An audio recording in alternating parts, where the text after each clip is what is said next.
Your life is coming from your program. And why is that relevant? Because I said, think about it this way.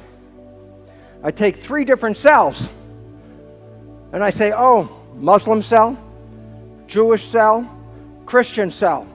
I say, oh, are they different entities? I go, no. Those religious things are programs that are downloaded into the mind of the child. What was most important?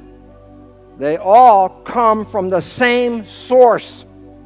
They all represent the same spirit coming to the planet. Your source is not the program. You can take a child from one religion as an infant and have it adopted by another family from a different religion. The child grows up in that religion. The religion wasn't built into the system. It was a program. We've been programmed. And I said, what's the function of the programs? And the answer is this. The mind is the mind is designed to take your programs and your beliefs and turn them into reality.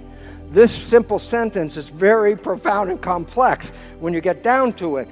The function of your mind is to create coherence between what you believe and the life reality you experience. Henry Ford said it simply. He said, if you believe you can or you believe you can't, you're right. Meaning what? Whatever your belief is, if you believe you're going to be a lovable person, then you are a lovable person. If you believe you're not a lovable person, then you're not a lovable person. That was in the belief, but the mind wanted to make sure your beliefs are real. And then it turns out, why is the subconscious so important? Because we now know a simple point. The conscious mind can think. I say to you, what are you doing next Thursday? If you actually contemplate what I just said, then your mind will go in a Rolodex in your head and think, what the hell am I doing on Thursday? I say, why is that relevant? Because the moment I asked you that, you're not paying attention. I go, oh, so when your mind is thinking, you're not like walk down the street, have a thought. Okay, thought's over, I got it now. You keep walking. I say, why? Because the moment your conscious mind's not paying attention, the default program in the subconscious takes over. And the relevance about that is scientists tell us that we are only conscious 5% of the day. 5% of the day comes from creative wishes, desires, and aspirations. 95% comes from the program. And the issue about that is we have now been realizing the fact that 70% or so of our programs are disempowering, limiting, and really undermining who we are. We were told what we could do and what we couldn't do. If that's your program, then you can do what you were told, and you can't do what you're told you couldn't do. We become the program.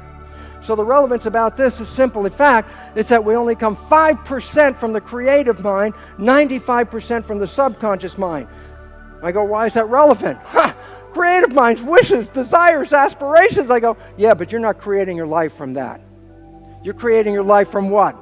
Acquired programs that you got from other people. You are living other people's lives 95% of the day.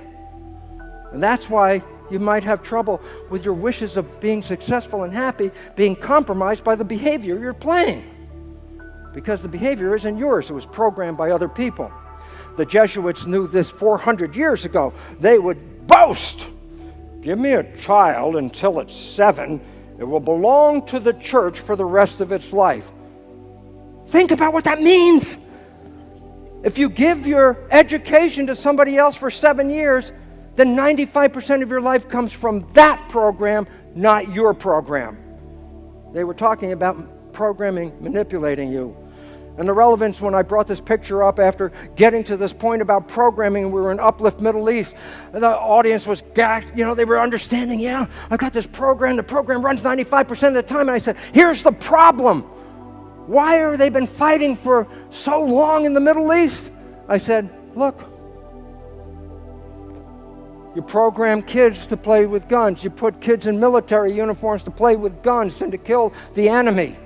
If that's the program, then 95% of their life comes from that. Even if they don't want to fight, that's not relevant. 95% of their life is going to put them into the fight. I said, what's the resolution? The solution? The answer was simple. Allow children to share their love, to share their community, because when they're outside of the program, they're humans. And as humans, they work together in the collective evolution of this planet. Peace comes from helping our children